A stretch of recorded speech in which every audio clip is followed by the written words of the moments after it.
तो जय हिंद बच्चों, लेकर आ चुका मैं आप लोगों के लिए अगेन मोल कॉन्सेप्ट का नेक्स्ट वीडियो लेक्चर नंबर 3, जहां पे आज हम डिस्कस करने वाले हैं दो topic and which are the most important topic of this chapter. और वो टॉपिक का नाम है आपके पास empirical formula and molecular formula.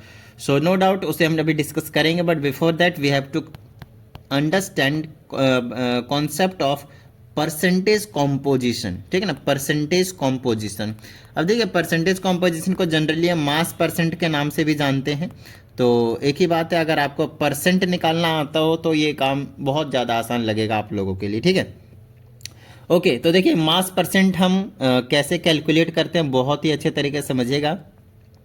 एक एग्जाम्पल लेते हैं, एग्जाम्पल से आपको एक बेटर अंडरस्टैंडिंग मिलेगी। ठीक है, तो एग्जाम्पल में हमने आपको दिया ग्लूकोज, और ग्लूकोज का जो फॉर्मूला होता है वो होता है C6H12O6। ठीक है ना, C6H12O6, ये आपके पास ग्लूकोज का फॉर्मूला है। अब ये जो चीज़ है वो 1 मोल है। देखिए यहाँ पे कितना लिखा हुआ है, इसके पहले पूरे के पहले 1 है, तो 1 मोल है। ठीक है ना, और 1 मोल ग्लूकोज का सबसे पहले आपको मैं बोलूँगा मॉलिक्यूलर मास निकाल लीजिए। मॉलिक्यूलर मास कैसे निकालना सिखा दिया था लास्ट वीडियो में, राइट। कार्बन का 12 होता है 6 12 6 72। ठीक है, प्लस में हाइड्रोजन का 1 होता है 12 है, तो इंटू में 12 करेंगे तो 12 आ जाएगा, प्लस ऑक्सीजन का 16 होता है 6 तो 16 50 16 6 96। और इन सबको अगर आप ऐड कर देते हैं तो आपको 180 ग्राम मिलेगा। बोलिए किसी भी तरह की कोई भी प्रॉब्लम नहीं ना, यहाँ तक क्लियर है, डन है। ठीक है, चलिए आगे की बात कर लेते हैं हम यहीं पे। Okay great. अब देखिए यहाँ पे जब हम मॉलिक्यूलर मास निकाल लेते हैं, लेकिन हमें समझना क्या है, परसेंटेज कॉम्पोजिशन। देखिए परसेंटेज कॉम्पोजिशन का मतलब क्या है, 180 ग्राम में 180 ग्राम निकला ना ये टोटल, तो उसमें 180 ग्राम ग्लूकोज में कितना परसेंट कार्बन और क्या क्या था ये, हाइड्रोजन और ऑक्सीजन और हाइड्रोजन है, बस उसी को हम कहते हैं परसेंटेज कॉम्पोजिशन या फिर मास परसेंट, एक ही बात है। तो 180 ग्राम में यार कुछ ग्राम क्या होंगे आपके पास, कार्बन के अमाउंट होंगे, कुछ ग्राम ऑक्सीजन के अमाउंट होंगे, और कुछ ग्राम कितने किसके होंगे, हाइड्रोजन के ग्राम होंगे। अच्छी बात है, उसी चीज़ को आपको परसेंट में कन्वर्ट कर देना है। तो सबसे पहले परसेंट निकालना सिखा देता हूँ मैं आप लोगों को। चलिए, जिसका भी परसेंट निकालना है उसे आप ऊपर रखना है, नीचे में आपको हमेशा टोटल रखना है, और इंटू में आपको करना है 100 और लगा देना है परसेंट। ठीक है, समझ में आई बात, इतनी डन है। मान लीजिए आप किसी भी शॉप पे गए, 1000 रुपीज़ का एक शर्ट खरीदा, ठीक है ना, लेट से, या फिर एक आपने 1000 रुपीज़ का एक टी शर्ट खरीदा, और आपको कहता है भैया हमने ना आपको डिस्काउंट दिया 200 रुपये का, चलिए आपको 800 रुपये का ही दे देंगे, चलो मौज लो। आपको पता लगाना है कितने परसेंट का डिस्काउंट मिला, तो कितने का निकालना है, 200 का। टोटल कितना है, 200 रुपये है ना, तो 200 का कितना परसेंट डिस्काउंट बनेगा, वही चीज़ है। नीचे में टोटल मतलब 1000 और इंटू में 1000, 2 0 इंटू में 100, सॉरी 2 0 उड़ा दीजिए, 1 0 से 1 0 उड़ा दीजिए, 20 बचा, और ये परसेंटेज साथ में आने वाला है, तो आपको 20% का डिस्काउंट मिल गया, बात खत्म। समझ में आई बात इतनी, ठीक है। अब वही चीज़ है, अब अभी जैसे कि हमने आपको एग्जाम्पल में समझाया, भाई चेंज हो जाए यार, अच्छा इस पर सिलेक्ट होगा तभी चेंज होगा, ठीक है, ओके ग्रेट। अब मान लेते हैं हमें कार्बन का भी और हाइड्रोजन का भी और ऑक्सीजन का भी परसेंटेज निकालना है। तो कार्बन कितना ग्राम है, सबसे पहले वो देखो, C6H12O6 में कितना ग्राम परसेंट है, तो ये वाला 72 ग्राम था, ये 12 ग्राम था, और ये 96 ग्राम था। बोलिए हाँ या नहीं, बिल्कुल सही बात है। तो ये 72 ग्राम आप ऊपर रखेंगे अगर आप कार्बन की परसेंटेज निकालना चाहते हैं तो, और नीचे में टोटल मतलब 180, पूरे कंपाउंड का मॉलिक्यूलर मास, ठीक है ना, 1 मोल का, और इंटू में आपके पास 100, तो ये आ जाएगा परसेंटेज। 1 0 से 1 0 कैंसिल कर दीजिए, और ऊपर आ जाएगा आपके पास 18 चौक 72, और ये 1 0, तो 40% आपके पास कार्बन प्रेजेंट है पूरे ग्लूकोज के में, ठीक है ना, 40%।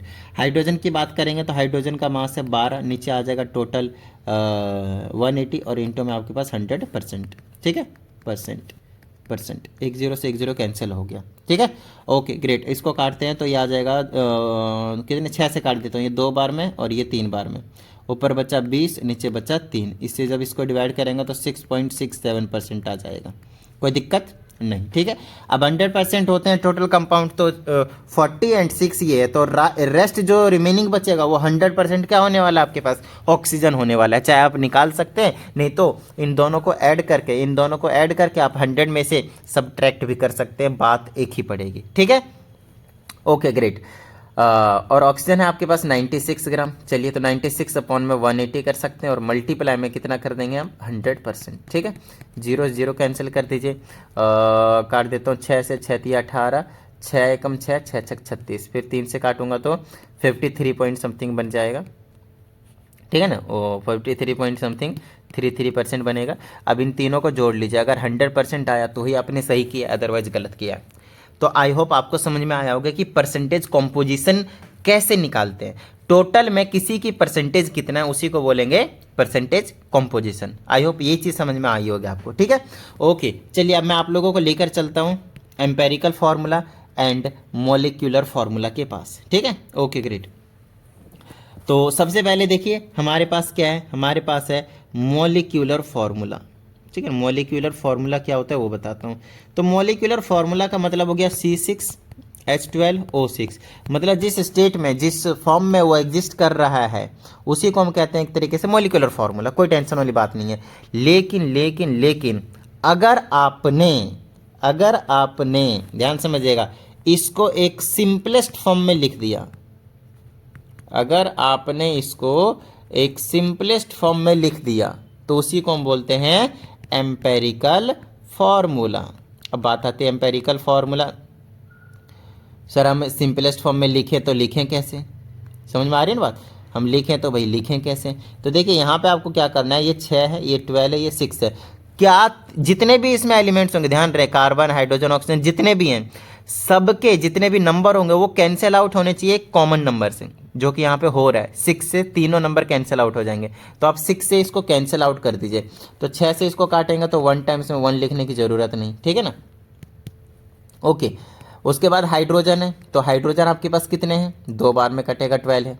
ऑक्सीजन है, कितने बार में कटेगा, 1 बार में, 1 लिखने की जरूरत नहीं है। So this is your empirical formula, बोले तो CH2O। सो सिंपलेस्ट फॉर्म में जब हम लिख देते हैं कैंसिल आउट करके तो उसको हम बोलते हैं एम्पेरिकल फार्मूला। तो बहुत सारे ऐसे होंगे जो ऑलरेडी सिंपलेस्ट फॉर्म में होंगे, कहने का मतलब वही उसका एम्पेरिकल फार्मूला भी होगा और वही उसका मॉलिक्यूलर फार्मूला होगा, उसमें आपको कुछ भी करने की ज़रूरत नहीं है। समझ में आ रही होगी बात, डन है, ठीक है। चलिए आगे की बात कर लेते हैं अब हम। तो ये तो हुआ एम्पेरिकल फार्मूला और मॉलिक्यूलर फार्मूला। अब आपको एक चीज़ और बता दूं, अगर आप चाहते हैं कि आपको एम्पेरिकल फार्मूला मिल गया है, ध्यान समझिएगा, एम्पेरिकल फार्मूला मिल गया है, ये जो चीज़ें मैं बता रहा हूँ आपको ना, कंसेप्ट जो बता रहा हूँ बहुत बहुत ज़्यादा इंपॉर्टेंट है और मैं सारी चीज़ें एक्सप्लेन कर रहा हूँ, एक भी चीज़ें छोड़ नहीं रहा हूँ, ध्यान रहे। तो यहाँ पे आपके पास एम्पेरिकल फार्मूला, तो एम्पेरिकल फार्मूला का हम मास निकालते हैं, ठीक है ना। अब देखिए मैं आपको समझाता हूँ, अगर आपने 6 से इस पूरे को डिवाइड किया तो आपको एम्पेरिकल फार्मूला मिल गया। अगर मैं गलती से इस वाले नंबर को 6 से मल्टीप्लाई कर दो 6 से, तो C6H12 बन जाएगा, O6 बन जाएगा, तो वापिस ही आपने ओरिजिनल स्टेट में नहीं आ जाएगा, अपने ओरिजिनल स्टेट में आ जाएगा या नहीं आएगा, बस इतनी सी बात बताइए। हाँ सर आ जाएगा। तो आपको क्या करना है, आपसे बोला जाएगा मॉलिक्यूलर फार्मूला निकालिए, तो आप क्या करेंगे, मॉलिक्यूलर फार्मूला निकालने के लिए आप एक नंबर से मल्टीप्लाई करेंगे। मैं आपको समझाऊंगा कौन सा नंबर, ठीक है ना। ये यहाँ पे अभी 6 आया और वो कैसे निकलेगा वो भी हम आपको बताएंगे। तो n मल्टीप्लाई में आपको ले लेना है एम्पेरिकल फार्मूला, एम्पेरिकल फार्मूला ले लेना है, ठीक है, इतनी बात। तो एम्पेरिकल फार्मूला को अगर आपने n से मल्टीप्लाई कर दिया तो आपको मिल जाएगा मॉलिक्यूलर फार्मूला। तो इसको मैं ऐसे लिख रहा हूँ, मॉलिक्यूलर फार्मूला को मैं mf से लिख रहा हूँ, n से मल्टीप्लाई कर रहा हूँ, एम्पेरिकल फार्मूला को मैं EF से लिख रहा हूँ। कोई प्रॉब्लम नहीं सर, हमें कोई प्रॉब्लम नहीं है। तो मॉलिक्यूलर फार्मूला निकालने का हमने आपको एक तरीका बताया, कैसे कि आपको एम्पेरिकल फार्मूला अगर गलती से पता चल जाए तो आप उसे क्या करेंगे, n से मल्टीप्लाई कर देंगे, ठीक है। Okay great. अब आगे चलिए, अब ये जो n है भैया, n पता चलेगा तभी तो आप उसे मल्टीप्लाई करेंगे, बिना पता किए आप कैसे मल्टीप्लाई करेंगे, कर ही नहीं सकते। समझ में आ रही होगी बात, ठीक है। चलिए मैं आपको समझाता हूँ वो n कैसे निकलेगा। ये जो n है उसका निकालने का फॉर्मूला है, क्या फॉर्मूला है, तो वो है आपके पास मोलिक्यूलर मास कई जगह पे इसके जगह पे मोलर मास लिखा हुआ रहेगा, तो बात एक ही है, घबराइएगा नहीं, ठीक है ना, मोलर मास भी लिखा रहेगा। और डिवाइड कर देना आपको नीचे में, अच्छे से समझिएगा, एम्पेरिकल फॉर्मूला मास। आई हाई हाई, समझाऊंगा अभी, टेंशन मत लीजिए। एम्पेरिकल फॉर्मूला मास, तो ऊपर मैं मान लेता हूँ कि मॉलिक्यूलर मास लिख देता हूँ, नीचे में एम्पेरिकल फॉर्मूला मास, तो शॉर्ट फॉर्म में मैं ऐसे लिख सकता हूँ, कोई टेंशन वाली बात नहीं। एन आपके से ऐसे निकाला जाएगा। अब सर ऐसा कीजिए, हमें एन ना यहाँ से निकाल कर बताइए कैसे। तो आपको पता था मॉलिक्यूलर फार्मूला का पूरे का मास आपको दिया रहेगा, मोलर मास, टेंशन मत लीजिए। हमने निकाला भी है, कितना निकला है, तो हमारे पास 180 निकला था मॉलिक्यूलर मास, किसका, यस किसका, ग्लूकोज का। तो ऊपर रखेंगे आप मोलर मास, डिवाइडेड बाय में क्या कर देंगे आप, एम्पेरिकल फार्मूला मास। तो क्या आपको एम्पेरिकल फार्मूला मालूम है, हाँ सर मालूम है ना, CH2 है, ये देखो CH2O है, तो इसका मास निकाल लीजिए, उसी को बोलते हैं एम्पेरिकल फार्मूला मास। तो कार्बन का 12 हो गया, हाइड्रोजन का 2 हो गया, प्लस में कितना है, ऑक्सीजन का 16 हो गया, कितना हो गया, 12 14 16 30 हो गया, 30 ग्राम। कोई दिक्कत भाई नहीं सर। तो ऊपर हो गया 180 ग्राम और नीचे हो गया 30 ग्राम, नंबर है वैसे भी, यूनिट तो वैसे ही नहीं बचना, तो इसे कैंसिल करेंगे तो कितना आ जाएगा, देखिए 6 आ गया। कोई प्रॉब्लम नहीं सर, हमें कोई प्रॉब्लम नहीं है यहाँ तक, एन हमें समझ में आ गया कि कैसे निकाला जाएगा। अब हमसे पूछा जाएगा मॉलिक्यूलर फार्मूला बताइए, तो molecular formula n multiply empirical formula नहीं था, हाँ सर था, तो 6 से मल्टीप्लाई कर देंगे ना एम्पेरिकल फार्मूला को, CH2O, ठीक है ना, तो C6H12O6 आ जाएगा। कहने का मतलब ये है, बस घुमा फिरा कर वहीं पहुंचा रहे हैं आपको।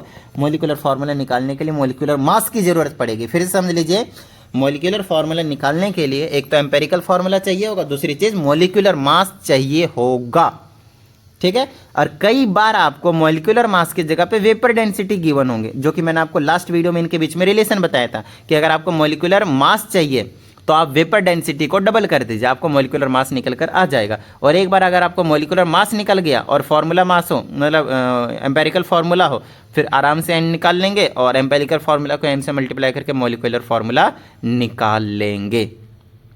जल्दी से फटाफट गो थ्रू कर जाइए जो जो भी पढ़ाया, परसेंटेज कॉम्पोजिशन, एम्पेरिकल फार्मूला क्या है, सिंपलेस्ट फॉर्म है, मॉलिक्यूलर फार्मूला क्या है ना, टोटल फॉर्म है। तो ये सारी चीज़ें अगर आपको क्लियर हुए हैं तो आपको मैं सिर्फ और सिर्फ एक एग्जाम्पल करवाऊंगा, यस एक एग्जाम्पल में सारे कंसेप्ट इंक्लूड करवा दूंगा, मैं सारे कंसेप्ट इंक्लूड करवा दूंगा। आइए फटाफट देखिए, बहुत ही मस्त क्वेश्चन मैं उठा रहा हूँ और इससे आपके सारे के सारे कंसेप्ट क्लियर होंगे और एक आधी चीज़ एक्स्ट्रा जो होंगे वो भी क्लियर होंगे।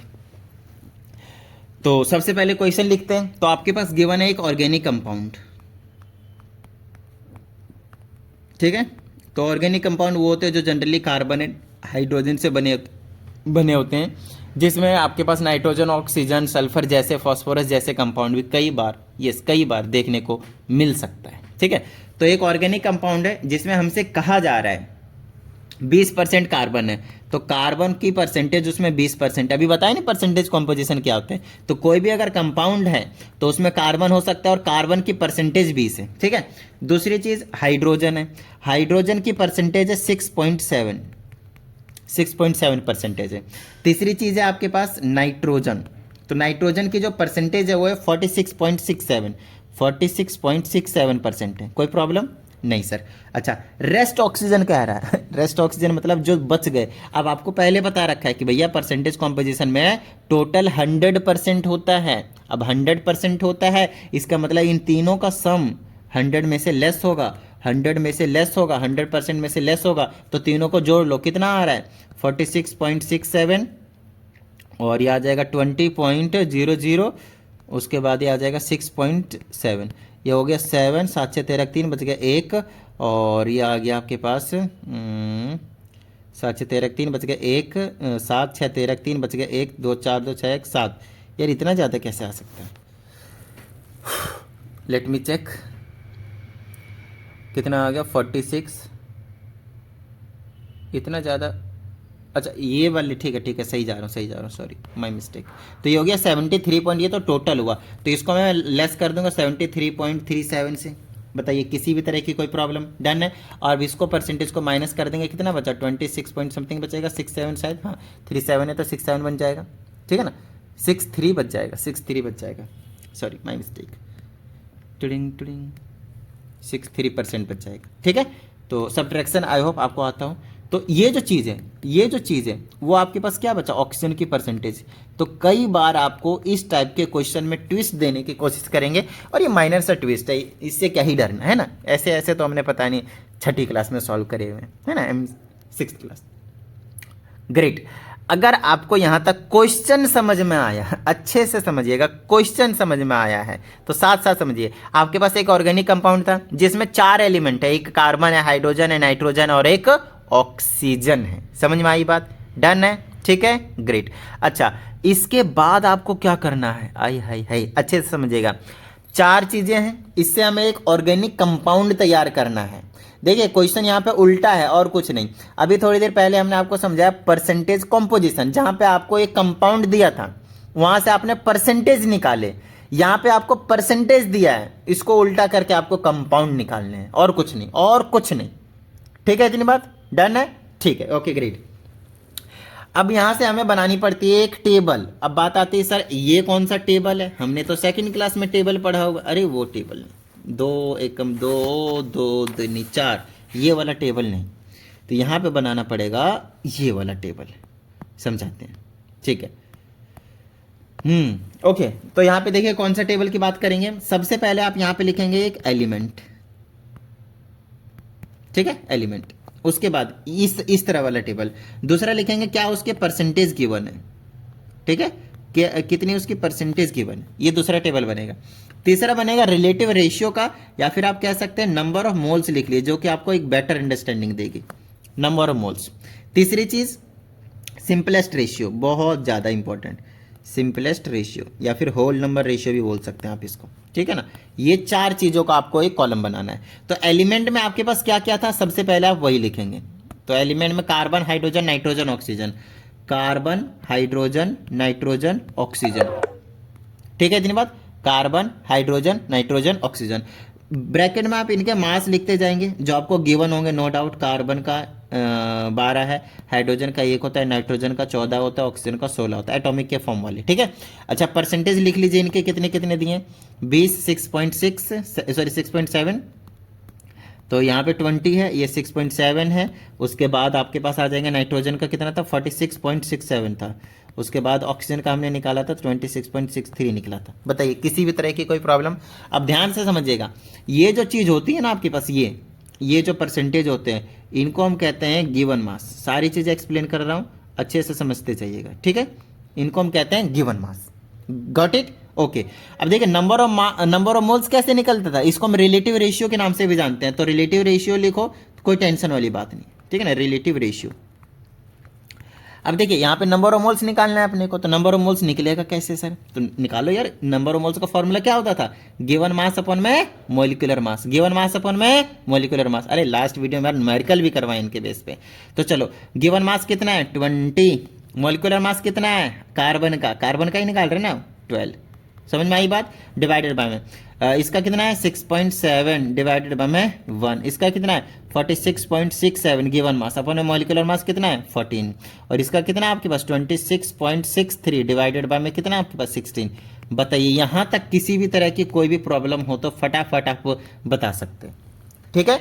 उसके बाद का काम होता है इनको डिवाइड करना। अब इससे इसको डिवाइड करेंगे लगभग 1.6 समथिंग आ जाएगा, तो 1.6666 चलता रहेगा, 7 कर देता हूँ, और इसको डिवाइड करेंगे तो ये तो 6.7 ही रहने वाला है, कोई टेंशन वाली बात नहीं है ना। चलिए अब इसे इसको डिवाइड करेंगे 14 या 42, मतलब 3.3333 ये चलता रहेगा, तो आप वो देख लें 3.33 ले लें, और 16 है तो इसमें कितना आ जाएगा आपके पास 1 लगभग 5 के आसपास आएगा, है ना। 16 8 24, 5 से भी ज़्यादा जाएगा, तो 1.6666 ऐसे कुछ जाता रहेगा आपके पास। तो ये डिवीजन करने के बाद, कैंसिल आउट करने के बाद, अब देखिए ये जो आए हैं डेसिमल में आए, उसके बाद ये सिंपलेस्ट रेशियो निकलता है ना हमारे पास, ध्यान से समझिएगा। सिंपलेस्ट रेशियो निकलता है, उसको मतलब सिंपलेस्ट रेशियो निकालने के लिए आपको चेकआउट करना है कि इन सब में सबसे छोटा कौन सा है, इन सब में सबसे छोटा कौन सा है, पता कीजिए कौन सा है। तो सर 1.6 है, ये तो 1.67 है, और ये वाला 1.6 है, तो ये भी 1.67 ही है, कोई वो अलग नहीं है, ठीक है ना, एक ही बात है। 6666 चलता रहेगा, तो आप 67 लिख सकते हैं। तो सर अब क्या करें, सबसे छोटा था हमने ढूंढ लिया, अब उसी से आपको सबको ही डिवाइड करना होता है।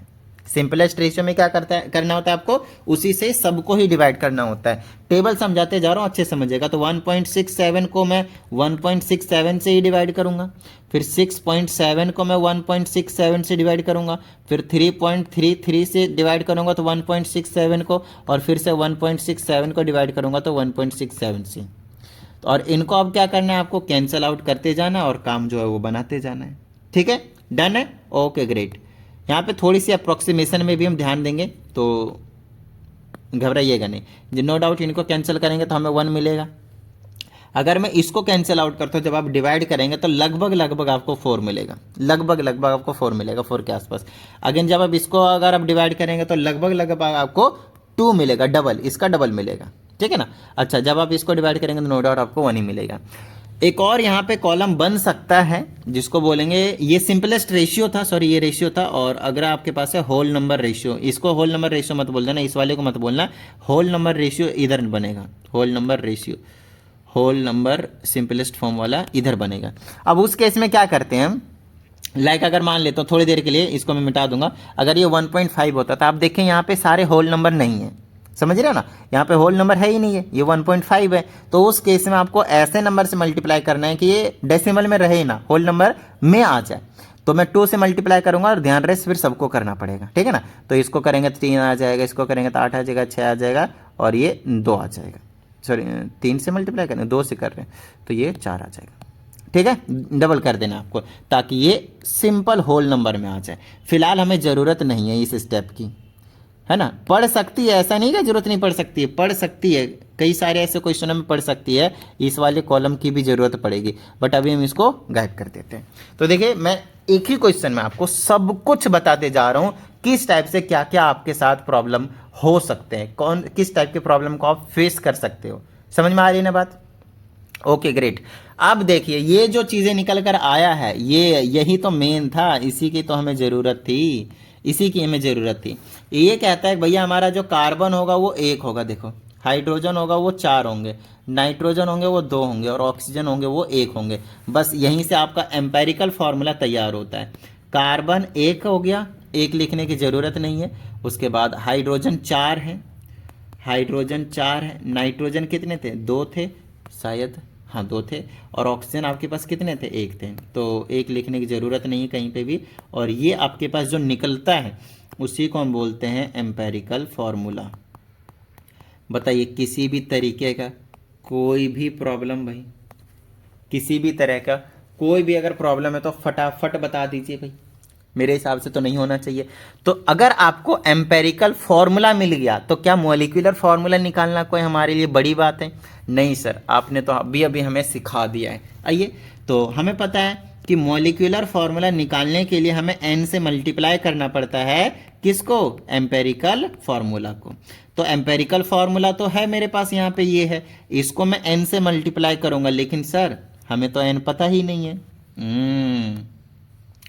एन हम देंगे ना भाई, क्यों टेंशन ले रहे हो, एन हम आपको बताएंगे। अब एन निकालने के लिए हमें 2 ही चीज़ चाहिए, एक तो मोलर मास और डिवाइडेड बाय में क्या, यस, एम्पेरिकल फार्मूला मास, जो अभी आपको मैंने समझाया। अब एम्पेरिकल फार्मूला तो हमें पता है ये है, तो यहाँ से मैं एम्पेरिकल फार्मूला मास निकाल लूंगा। कार्बन का 12, हाइड्रोजन का 4 हो गया, नाइट्रोजन का 14 दूनी 28 हो गया, ऑक्सीजन का 16 हो गया। 12 4 16 16 32, 32 और 28 30 60 हो गया, 60 हो गया, 60 ग्राम हो गया। ठीक है, तो आप देखिए मॉलिक्यूलर मास नहीं पता ना। अब मॉलिक्यूलर मास या तो आपको गिवन होंगे, फिर से सुन लीजिए, मॉलिक्यूलर मास या तो आपको गिवन होंगे, नहीं तो इन केस में आपको वेपर डेंसिटी जरूर दिया होगा। और आपको मैंने पहले ही बता दिया है कि मॉलिक्यूलर मास और वेपर डेंसिटी के बीच में रिलेशन ये होता है, वेपर डेंसिटी को आप 2 से मल्टीप्लाई कीजिए, आपको मॉलिक्यूलर मास निकल कर आ जाएगा। फिलहाल यहाँ पे जो वेपर डेंसिटी है वो 30 है, वो अभी दिया हुआ है आपके क्वेश्चन में, टेंशन मत लीजिए, ठीक है ना, दिया हुआ है। तो मॉलिक्यूलर मास कितना आ गया आपके पास, 60। ठीक है, तो नंबर ऑफ मोल्स कितना, एन कितना आ जाएगा, नंबर ऑफ मोल्स नहीं एन नंबर, तो मॉलिक्यूलर मास हो गया 60। और एम्पेरिकल फार्मूला मास कितना निकाला हमने, वो भी आपके पास 60 है। ये भी ग्राम में, ये भी ग्राम में नंबर है, तो वैसे भी ग्राम ग्राम से हमेशा कैंसिल आउट होंगे। और एन की वैल्यू आ गई आपके पास 1। मतलब यहाँ पे हमें 1 रखने की जरूरत है। और 1 से जब मल्टीप्लाई करेंगे एम्पेरिकल फार्मूला को, CH4N2O, तो भैया यही चीज़ निकल कर आ जाएगी ना। तो मोलिक्यूलर फॉर्मूला भी हमारे पास CH4N2 और O ही रहेगा। इस केस में कुछ भी फर्क नहीं पड़ेगा। हाँ, हो सकता था अगर N की वैल्यू 2 आता तो भैया मल्टीप्लाई सबको करते, कार्बन 2 हो जाते, हाइड्रोजन 8 हो जाते, नाइट्रोजन 4 हो जाते, ऑक्सीजन 2 हो जाते, नो डाउट ऐसा हो सकता था। बट क्योंकि N की वैल्यू 1 आया है, बस बिंदास रहिए, टेंशन मत लीजिए, है ना। और ये हमारे पास मॉलिक्यूलर फॉर्मूला निकल कर तैयार हो चुका है। तो आई होप, यस होप, कि आपको समझ में आया होगा कि यार किस तरीके से हम एम्पेरिकल फार्मूला और मॉलिक्यूलर फार्मूले की बात करते हैं। अगर आपको कुछ न्यूमेरिकल्स में प्रॉब्लम है, किसी और चीज़ में प्रॉब्लम है, तो आप उसके लिए पर्सनल क्लास के लिए आप मुझे अप्रोच कर सकते हैं। इस 74 28 52 56 69 पे व्हाट्सएप नंबर है, आप कांटेक्ट कर सकते हैं। नहीं तो आप सिंपली, अगर आप चाहते हैं कि पैसे खर्च ना करें, पर्सनल क्लास की नीड नहीं है आपको, अच्छी अंडरस्टैंडिंग हो रही है, देन बहुत ही अच्छी बात है। तो आप सिंपली अगर एक आधे कुछ डाउट आते हैं तो वो मैं फ्री ऑफ कॉस्ट आपको बताते रहता हूं, तो प्लीज़ व्हाट्सएप पे आप कर दीजिए, आपको वीडियो का सॉल्यूशन जो है वो मिल जाएगा आपके क्वेश्चन का। नहीं तो अगर आप पर्टिकुलरली 1 घंटे का क्लास चाहते हैं तो वो मैं आपको प्रोवाइड कर सकता हूं, but this class will be paid. तो इस भ्रम में मत जिएगा कि मैं फ्री में पढ़ाऊंगा, क्योंकि भैया 1 घंटा देंगे हम आपको, हमको हमारा भी तो कुछ बनता है। चलो भाई, तो मिलते हैं अगली वीडियो में, प्रैक्टिस करते रहिएगा। जय हिंद।